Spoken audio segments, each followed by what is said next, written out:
Mae pwyslais i bod heddi ar gynnal sgwrs. Sut mae'n neud hynny mewn ffordd positif a chadarnhaol? Wel, yn byrdwn y neges i heddi, oedd bod angen i ni diffinio'r term cenedlaetholdeb ar ein cyfer ni ar gyfer nawr, ynddo fe. I ddweud y gwir, does gan cenedlaetholdeb yn y Gymraeg ddim yr un arlliw annymunol os i gan nationalism yn Saesneg, ond ni'n clywed yn y wasg Saesneg sôn am Trump ac UKIP ac yn y blaen fel nationalists. Mae rhai yn awyddus i gysylltu'r SNP ar mudiadau hynny.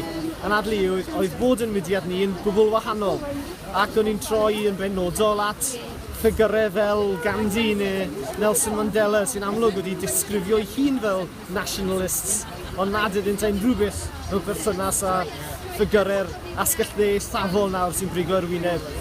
Felly'r ymateb dwi'n meddwl i genedlaetholdeb eithafol asgell dde yw ein cenedlaetholdeb ni, cenedlaetholdeb o bobl, cenedlaetholdeb lluosogedd, cenedlaetholdeb sy'n caniatáu bobl i ymuno ar mudiad.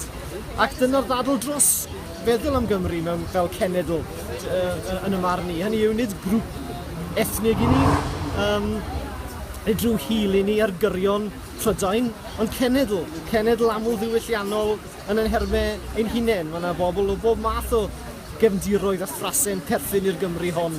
A cenedlaetholdeb yw'r mudiad sy'n caniatáu bobl i diffinio eu hunain fel Cymru mewn dull agored. Cenedlaetholdeb a llaw agored yn edrych na'r dwrn caeedig.